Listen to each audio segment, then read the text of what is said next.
எஸ்ஐஆருக்கு பிறகு நிறைய பேர் வந்துட்டு அவங்களுடைய ஓட்டர் ஐடியை ஒரு லொக்கேஷன்லேருந்து இன்னொரு லொக்கேஷனுக்கு அட்ரஸ் சேஞ்சஸோ இல்லைனா லொக்கேஷன் சேஞ்சஸ்க்கோ கரெக்ஷன் வந்து அப்ளை பண்ணியிருப்பாங்க. இது ஆஃப்லைன்லேயும் பண்ணியிருக்கலாம், இல்லை ஆன்லைன்லேயும் பண்ணியிருக்கலாம். ஆனால் இது வரைக்கும் கரெக்ஷன் நடக்கலை, டிலே ஆகிட்டே இருக்குது அப்படின்னா நீங்கள் எலெக்ஷன் கமிஷன் ஆஃப் இந்தியாவில் கம்ப்ளைண்ட்டும் பண்ணலாம். அதுக்கான ஆப்ஷனை பற்றி தான் நம்ம இன்றைக்கி பார்க்க போகிறோம். வாங்க வீடியோக்குள்ளே போகலாம். இதுக்கு நீங்கள் கம்ப்ளைண்ட் பண்ண வேண்டியதுக்கு நீங்கள் கூகுளில் போயிட்டு www.eci.gov.in அப்படின்ற வெப்சைட்டுக்கு ஓப்பன் பண்ணிட்டீங்க அப்படின்னா அதில் 2 ஆப்ஷன் இருக்கும். எலெக்ஷன் கமிஷன் ஆஃப் இந்தியா அல்லது இசிஐ நெட் அப்படின்றது இருக்கும். நமக்கு தேவை இசிஐ நெட். அதை ஜஸ்ட் கிளிக் பண்ணுங்கள். அதை ஜஸ்ட் கிளிக் பண்ணிவிட்டு ஜஸ்ட் ஓப்பன் பண்ணிட்டோம் அப்படின்னா அதில் வந்துட்டு அபவுட் எலெக்ஷன் ஓட்டர் சர்வீஸ் இருக்கும். நமக்கு தேவை ஓட்டர் சர்வீஸ் மட்டும்தான்.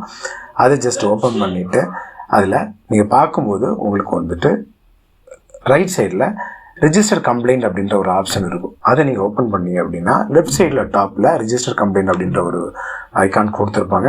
நீங்கள் ஆல்ரெடி லாகின் பண்ணியிருக்கிறனால இதில் பேசிக் டீட்டெயில்ஸ் இருக்கும். அதில் நீங்கள் வந்து கம்ப்ளைண்ட் டீட்டெயில்ஸில் ஃபஸ்ட்டு உங்களுடைய ஸ்டேட்டை செலக்ட் பண்ணிக்கோங்க. டிஸ்ட்ரிக்டில் உங்களுடைய டிஸ்ட்ரிக்டை செலக்ட் பண்ணிக்கோங்க. அசம்பிளியில் உங்களுடைய எம்எல்ஏ தொகுதி, சட்டமன்ற தொகுதி எதுவோ அதை வந்து செலக்ட் பண்ணிக்கோங்க. ரிஜிஸ்டர் கம்ப்ளைண்ட்லேயும் சேம் டாப்பில் பண்ண மாதிரி உங்களுடைய ஸ்டேட்டு, உங்களுடைய டிஸ்ட்ரிக்ட்டு, உங்களுடைய டிஸ்ட்ரிக்ட் முடிச்சுட்டு நீங்கள் வந்து உங்களுடைய அசம்பிளி எலெக்ஷன் வந்துட்டு நீங்கள் வந்து கரெக்டாக மென்ஷன் பண்ணுங்கள். எலெக்ஷன் பண்ணிவிட்டு அதுக்கப்புறம் கேட்டகரியில் போயிட்டு எப்பிக் அப்படின்ற இதை கொடுங்க.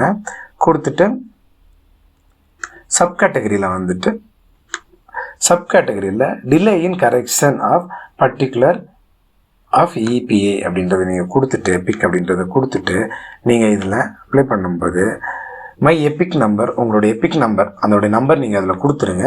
Still my correction not yet ton from ECI அப்படின்றத நீங்கள் போட்டுருங்க.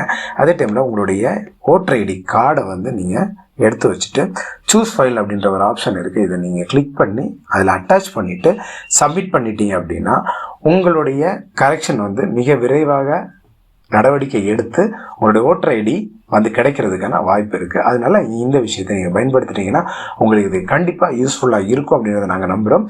மீண்டும் ஒரு வீடியோவில் உங்களை சந்திப்போம். அது வரைக்கும் நன்றி, வணக்கம்.